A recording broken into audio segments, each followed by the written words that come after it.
ఒకవైపు అమెరికా దగ్గరేమొచ్చేసి ఆయుధాలు అయిపోయాయి.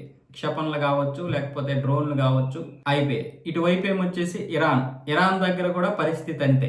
ఇప్పుడు రష్యా కూడా ఇరాన్కి ఇచ్చేటటువంటి ఇది లేదు. చైనా ఇవ్వాలనుకుంటున్నా కూడా అది కుదరడం లేదు. సో ఈ నేపథ్యంలో కొంతవరకు చైనా కూడా సహాయం చేసినా ఇక్కడ ఉన్నటువంటి ఇరాన్ దగ్గర ఉన్నటువంటి మెయిన్ క్షిపణులు ఏవైతే ఉన్నాయో వాటి ద్వారా ఇప్పటి వరకు యుద్ధం చేసింది. అలాగే డ్రోన్లతో కూడా యుద్ధం చేయగలిగింది. అమెరికా ఎప్పుడు దాడి చేసినా ఇరాన్ ఏ విధంగా దాడి చేస్తుంది? గల్ఫ్ దేశాల మీదే దాడి చేస్తుంది. ఇప్పుడు ఉన్నటువంటి పరిస్థితుల్లో ఇదే విధానంగా కొనసాగితే వీళ్ళతో ఉన్నటువంటి ఆ మిత్ర దేశాలు ఏవైతే ఉన్నాయో వాళ్ళు కూడా ఇప్పుడు తీవ్రంగా హెచ్చరిస్తున్నారు. మీ యుద్ధం వల్ల మొత్తం ప్రపంచమే నాశనం అయిపోతుంది. ఇక మీతో డీల్ పెట్టుకోవడం కూడా చండాలమే, ఇక వేస్ట్ అన్న విధంగా ఇటు ఇరాన్ని అటు అమెరికాని, అంటే యూరోప్ దేశాలన్నీ కూడా అమెరికాని తిడుతున్నాయి.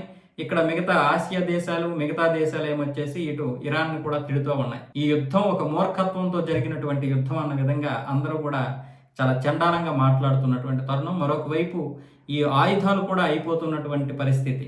ఇప్పుడు రష్యా ఉక్రెయిన్ ఈ రెండు దేశాలు యుద్ధం చేయడం వల్ల ఆ రెండు దేశాలకు మాత్రమే నష్టం. లేదనుకుంటే రష్యా దగ్గర ఎవరైతే చమురు కొంటారో ఆ చమురు కొంటున్నటువంటి మన దేశాలకు కొంచెం నష్టం. కానీ మనకి ప్రత్యామ్నాయంగా ఇంకోటి ఉంది. గల్ఫ్ దేశాలు కావచ్చు, మరికొన్ని దేశాలు కావచ్చు, 41 దేశాలు ఏ విధంగా అయితే ఇప్పుడు ఈ అమ్ముతున్నాయో ఈ చమురు, అందులో మనం ఇంచుమించు 30 దేశాల దగ్గర కొనుక్కోగలుగుతున్నాం. సో కాబట్టి రష్యా దగ్గర కొనలేకపోయినా వేరే దగ్గర కొనుక్కోవచ్చు. కానీ ఇప్పుడు హార్మోజ్ జలసంధిలో గనక యుద్ధం జరిగితే పరిస్థితి ఏంటి? మొత్తం గల్ఫ్ దేశాల మీద జరుగుతున్నటువంటి వ్యాపారం అంతా ఆగిపోతుంది. ప్రపంచంలో జరుగుతున్నటువంటి 20% ఈ చమురు 22% చమురు ఆగిపోతుంది. కాబట్టి ప్రపంచ దేశాల మీద తీవ్ర ఎఫెక్ట్ పడుతుంది. అందుకే వీళ్ళ మీద అంత అసహ్యం ఏర్పడుతుంది. ఇప్పుడేమొచ్చేసి ట్రంప్ చెప్తున్నటువంటి మాటల ప్రకారం, ఇటువైపు ఏమొచ్చేసి అహ్మద్ అమీద్ మాట్లాడుతున్నటువంటి ప్రకారం చూసుకున్నట్లయితే అదే విషయం. అంటే ఇక ఈ యుద్ధం క్లోజ్ అయిపోయే అవకాశాలు అయితే ఉన్నాయి. మళ్ళీ ఒకరి మీద ఒకరు దాడి చేసుకోకుండా. అలాగే ఇటువైపు ఏమొచ్చేసి ఇజ్రాయెల్ నెతన్యాహుతో భారత ప్రధాని నరేంద్ర మోదీ గారు కూడా మాట్లాడారు. పరిస్థితులు అంటే మన మీద కోపం వస్తే పర్వాలేదు కానీ అసహ్యం రాకూడదండి.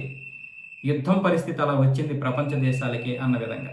సో ఈ నేపథ్యంలోనే అటువైపు ఏమొచ్చేసి ట్రంప్ ఇక ఇరాన్ దగ్గర అన్నీ అయిపోయాయి కాబట్టి మేము యుద్ధాన్ని ఆపేస్తున్నామని, ఇటువైపు ఏమొచ్చేసి ఐఆర్జీసీ కూడా ఇక అమెరికా తగ్గింది కాబట్టి మేము కూడా యుద్ధాన్ని ఆపేస్తామని చెప్పి ప్రకటించుకుంటున్నారు. దీనివల్ల ఇప్పుడు బ్యారెల్ ధర కూడా బాగా తగ్గింది.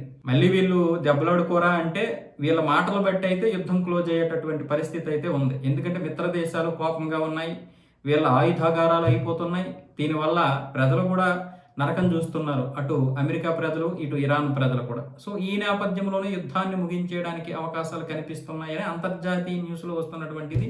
అలాగే ట్రంప్ మాట్లాడుతున్నటువంటిది ఏంటి అంటే, మా దగ్గర ఇప్పుడు టామ్హాక్ పేట్రియట్ క్షిపణులు రెడీ చేస్తున్నాం మేము, ఇప్పటికే దీని గురించి కాంగ్రెస్ సభలో ఓకే అయిపోయింది, ఇటువైపు ఏమొచ్చేసి పెంటగాన్ సిద్ధంగా ఉంది రెడీ చేయడానికి అని చెప్తూనే యుద్ధము ఇక ఆపేస్తున్నాము, ఇక ఇరాన్ పోరాడలేదని తన యొక్క ఈగోని చంపుకోలేక ఈ విధంగా మాట్లాడుతున్నాడు. కాబట్టి ఖచ్చితంగా ఇరు దేశాలు కూడా ఇక యుద్ధానికి ముగింపు పలికే అవకాశాలు అయితే ఉన్నాయి.